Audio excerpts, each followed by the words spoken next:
Thank you for having me here. It's really an honor, truly.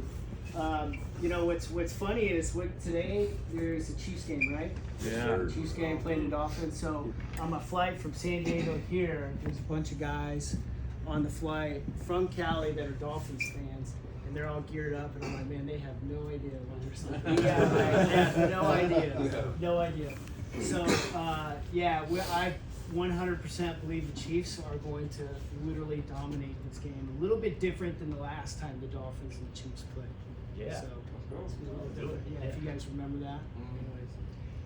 Well, I originally, I'm just going to be very brief with the past. I'll just do a quick flyover so you guys understand who I am, a little bit more about my past and how I grew up. But I grew up in a military family. A large military family. My dad and he was in the Army, and we moved pretty much every 2 to 3 years. So I didn't really have a place where I grew up. But his last station was here in Kansas City.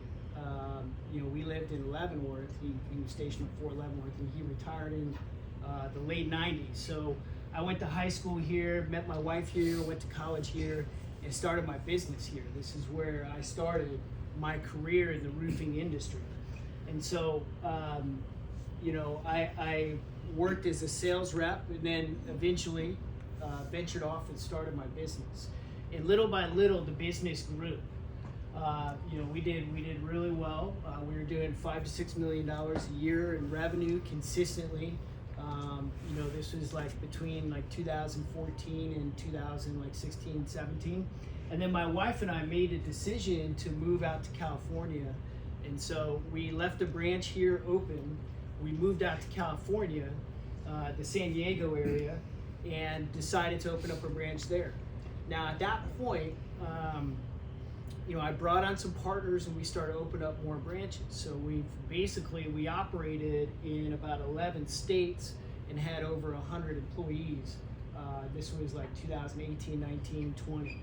And then the first quarter of 2020, COVID hit, and it was like everything shut down. And so financially, the business suffered, and a lot of people didn't want to come back to work. And so we ended up closing down the business. Definitely not something I wanted to do. It ended up being a $3.5 million bankruptcy that I had to file personally. The business, for the most part, was self-funded until we got to a certain point, but it was all on my back personally. So I had to obviously file that bankruptcy. Not something that I really wanted to do, but there was no option at that point. So the tough thing is when you do that, it's like. And I'm sure some of you guys have struggled financially before. You've been in a spot where it's been rough. And for me to go, to this level of running a business down to zero was very, very humbling.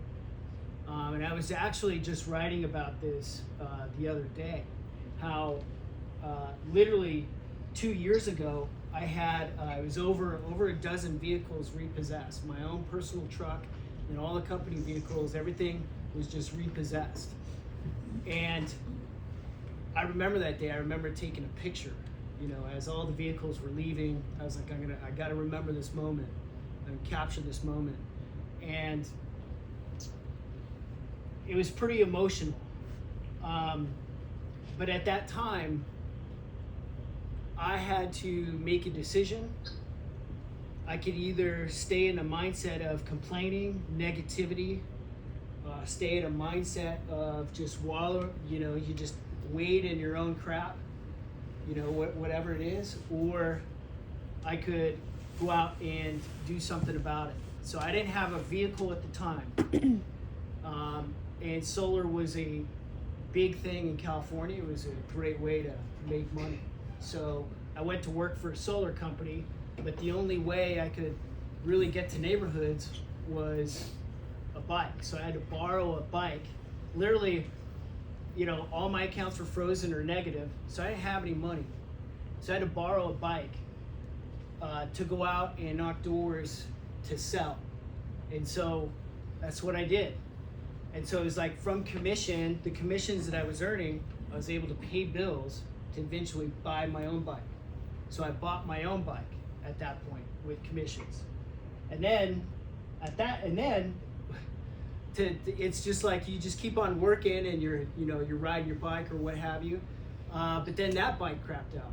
And I remember the day, dude, like it was a flat tire and the seat broke and all this stuff. I was like, man, this is like the most humbling experience I could ever have. And I'm like calling my wife to come pick me up. And it's like she's got a minivan full of kids and she's picking up her husband on the side of the road, on a bike, that's all busted up. And so then at that point, it's like, okay, well, we need to share a vehicle. So I have 5 kids myself, and they've got, activities and things that they're involved in school, and we homeschool our kids, and they're busy. So it's like we share a vehicle for like the last year and a half, And I got to tell you, as a man who's my job is to be a provider for my family, it was a very, very humbling experience to be driven around by my wife, to go work. But that's what we had to do. You had basically, during that time, I had peace in that process. And I just knew that God was restoring my life brick by brick, moment by moment, just little piece by piece. And so I had peace in the process, and my wife and I just worked together as a team through all of that. And eventually, an opportunity came my way. During that time, I wasn't in the roofing industry. I had legal stuff that I had to go through, as you can imagine, having a $3.5 million bankruptcy. The state of California wasn't very friendly with that. So I had to go through a lot of legal things. And I couldn't manage a business. I couldn't work for a construction business. I couldn't sell for a construction business. Like, they didn't want me in construction. So I had to work around that. And so eventually an opportunity came my way, and this hailstorm hit in Denver, and I have a friend who lives out there, and I called him up, and it turns out he was looking for sales reps. And so I decided to go out to Denver for 5 months back in May to sell for him and work. And I don't know if you've ever been in that position before, where you've been searching and knocking and looking for an opportunity that's going to change your life, and then it finally comes around, like what that feels like. Like I knew God was doing something, and this was an opportunity that I could not take for granted. And so I went out to Denver, and long story short, I sold $3.5 million of residential roofing in 5 months. And it's not like there was a magic pill that came along with it. I mean, there were certain things that I did, but it was more about how I showed up and how I stayed focused, and there was like 0 distractions, and that's really what it came down to. But now fast forward, life is totally different now. Life is completely different. But I look back and it's funny, because when something like that happens, it's like, man, I don't know if I really deserve this. How did this even happen? And it's like, well, I do deserve it because I'm his son. But there's a verse that really popped up to me that really explains what happened, and it's Matthew 25, when he talks about the parable of the talents. And talents is just equal to, basically all talents really means is it means opportunity. It also means money, but it means opportunity. And so I'll read through this, and there's a couple different versions in the Bible that I like, but I just want you to hear this and just let it resonate, because I believe that we all have similar opportunities. We're all given similar opportunities with our lives, and it just depends on how we steward them and what we do with them. So this is Matthew 25, for those of you that want to write it down. Matthew 25:14. And this is the Passion Translation, and then I'll scoot over. But heaven's kingdom is a wealthy man who went on a long journey and summoned all his trusted servants and assigned his financial management over to them. Before he left on his journey, he entrusted a bag of 5,000 gold coins to one of his servants, to another 2,000 bags of gold coin, and then a third, one bag of 1,000 gold coins, each according to his own ability to manage. And what's interesting is how we're given opportunities based on our own individual abilities. My abilities are different than yours, and your abilities are different than mine. Each one of us are all different in abilities and skills. And I believe, one of the ways that I used to hire people, and I used to analyze our staff and just people in general, was based on 3 factors. Somebody's willingness to do the job, somebody's willingness to work, somebody's capacity to work, and somebody's skill, which is the same thing as ability, skill and ability. But your willingness to work has a lot to do with your attitude, like the way your mindset, the way you view things, and it also has to do with the second one, which was your capacity. You may be willing to do the job, you may have the skill to do it, but you may not have the capacity at the moment. But we evaluated those 3 things. But we all have different skills and abilities, and we're not going to be given an opportunity that's outside of our skill or ability. It's written.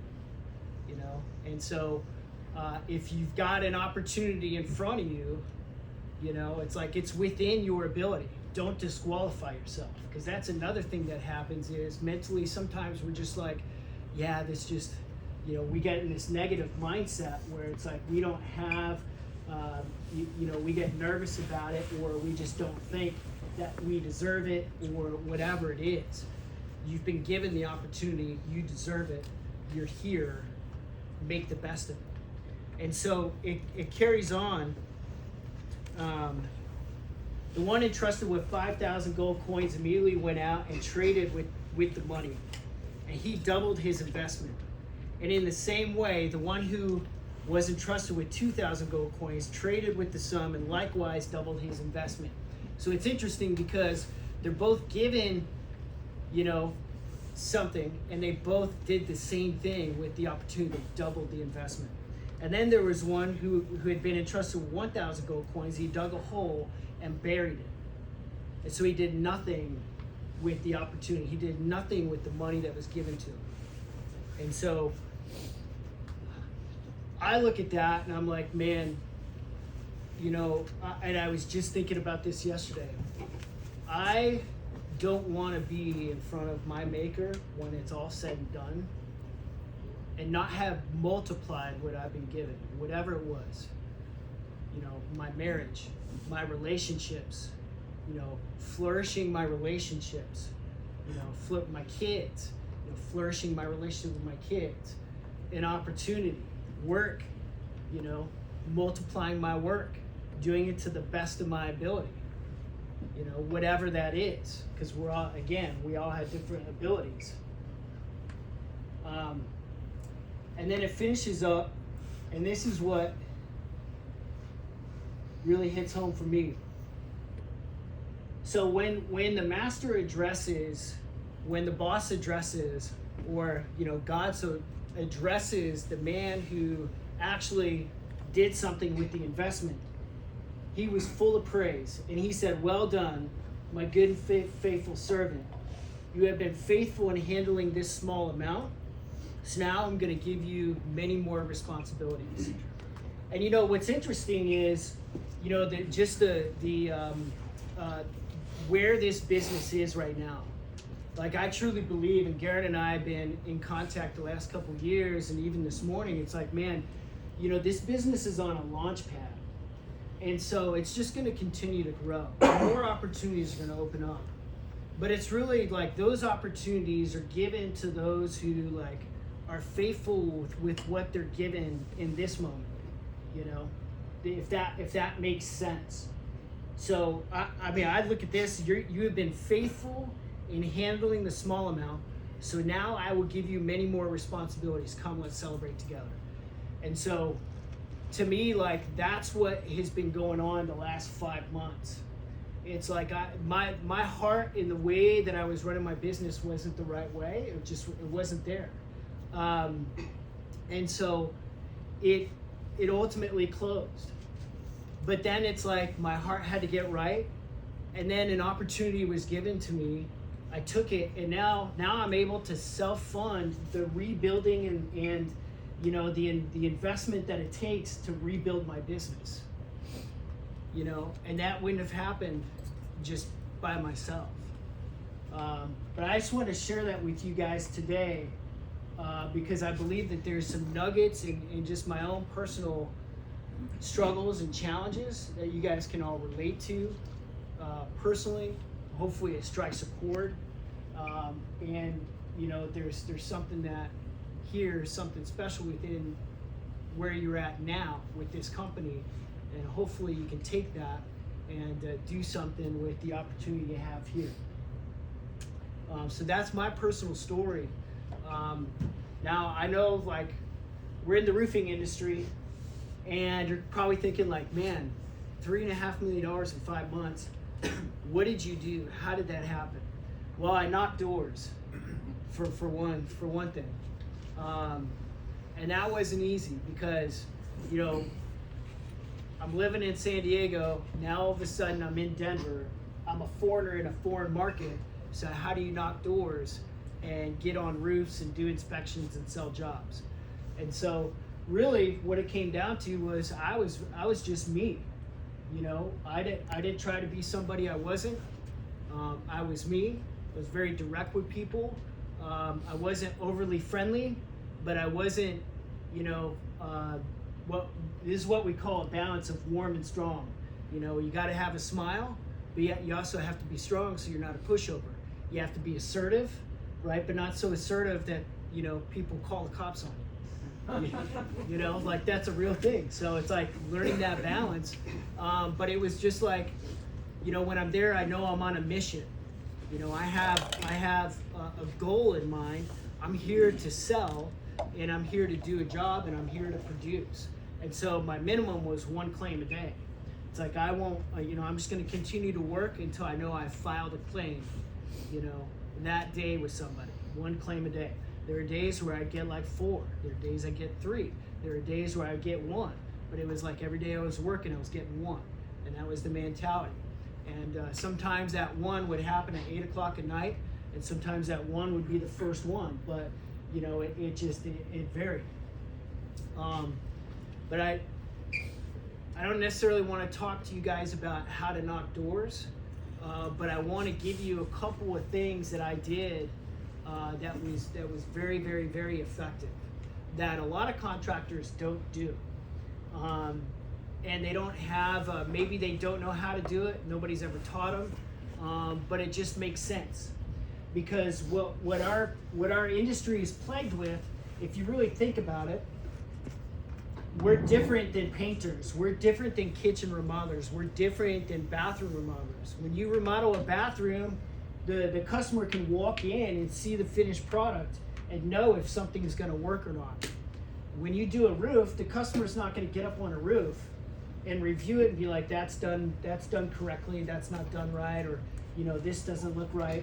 They won't know if it's not done correctly until the wintertime when it snows and the snow melts, or until the next rainstorm, or, you know, when high winds come through. They won't know it's done incorrectly until there's some sort of a catastrophe. That's where our work gets tested. And so what I wanted to bring that work right to their eyes. And so when we do inspections, it's like, how do you know something is damaged? You know, what does our competition do? A lot of times our competition, and this is what I was seeing in Denver, they'd literally go up on a roof, they'd say, yeah, your roof is damaged, call your insurance company, they get in their truck and they drive off. Literally, like, that's still happening. Your roof is damaged, call your insurance company, call me when they come out, I want to be here, that's it. It was just, and I'm like, that's crazy. Like, why wouldn't you take further steps? And so that was one thing that I saw happen. Another thing that I saw happen was people were taking pictures, you know, which is great. You take pictures of a roof.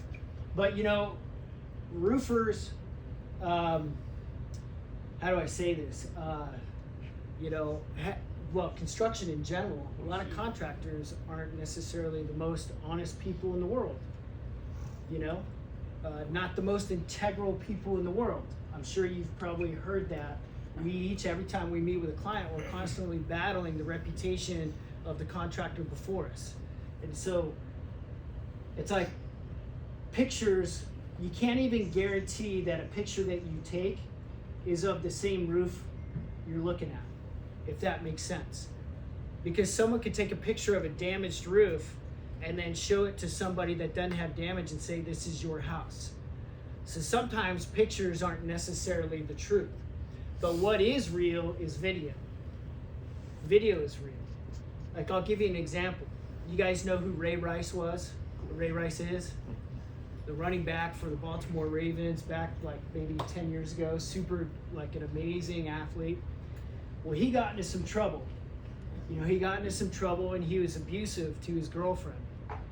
And when the news came out, it went kind of like this.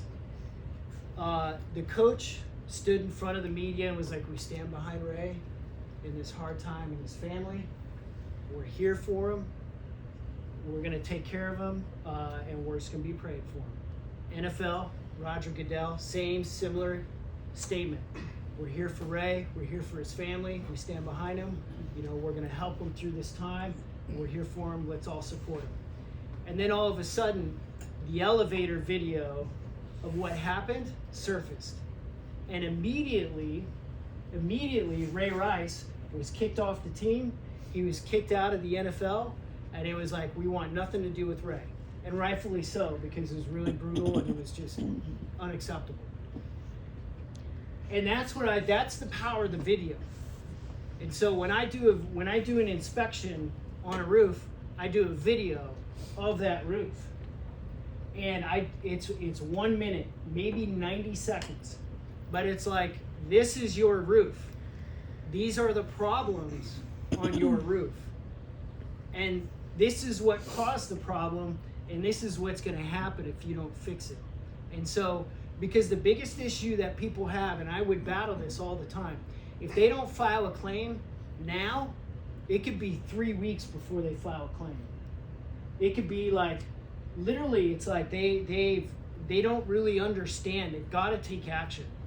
And that's my job as a sales rep, as a roofing professional, is to explain to them, hey, this is a problem. This is an issue. And if you don't fix it, if you don't do anything about it, it's going to continue to become an issue. It's not going away. Because a lot of times, and it's like this in life in general, the things like the problems that we have in our life, well, a lot of times we just kind of set them in the corner and we don't address them. And my job is to take this problem that you have, Mr. and Mrs. Jones, and just make it very visible. I'm going to push it in your face. I'm going to make you need to see these holes in your shingles, and you need to know exactly what's going to happen if you don't do anything about it right now. And that's my job. And it wasn't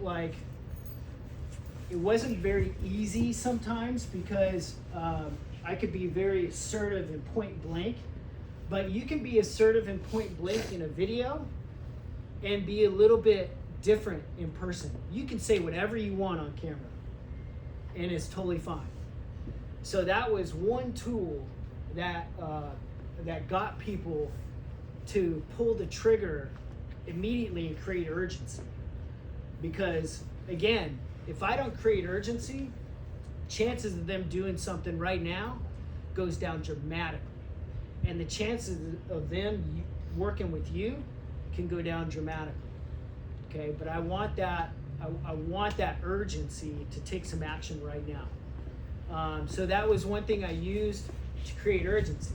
Now the next thing I did was I actually took a shingle off of a roof that had bad hail damage. You know, at the beginning of the storm, you know, the first roof that we did, I literally went up there and was pulling shingles off and then cutting them into like little samples, so I'd have these little squares. And so what I would do is it was the same thing every single time. I would do the video, I would come back down, and then I would show them the video. Or no, before I showed the video, I would actually explain to them what hail damage was. So I would take that shingle and I would put it in their hands, and I would say, this is a hail damage shingle. This is what hail damage is. This isn't from your roof, just so we're very clear. But this is what hail damage is. And so then I would walk through and I'd show them and I would explain the process. What hail does is it strikes the shingle, it bruises the asphalt mat and compromises its integrity. And then what happens is, over the course of time, give it a week, give it a month, give it 6 months, a year, 2 years. I don't really, give that amount of time. Like, I don't know how long it's gonna take, but it eventually wears into a hole. And that hole will eventually turn into a leak. And so then I would say, this is what you have on your roof. Here's a video. And then I'd press play on this big iPad. I wouldn't do it on my phone because it's a small screen. I want a big, huge iPad so that they can see exactly what it looked like. So then I'd show them on the iPad and I'd shut up. I wouldn't talk, I wouldn't pause it, and I'd just let them go through the whole thing, and I'd watch their face. And then through that whole time, like, I would see their face change and just get all kinds of like holy cow. And sometimes they would stop it in the middle of it and want to file a claim there. And I'd say, no, you got to see the whole thing. Because the thing is like, right in the middle of it doesn't get good because you show the worst part of the roof you show last. So you want them to see the whole thing, but you want them to break away from that video going, man, I need to do something about this. This is a problem. It's my problem. Nobody else can do anything about it but me, because the next step is on me. I've got to call the insurance company. And so that's if I could say that there were 2 things that really helped me get $3.5 million in sales in 5 months, that was it. That was it. So from there I'll just open it up for questions. If anybody online or anybody here has questions, I'd be happy to dive into that. Anyone? Well, if that wasn't in past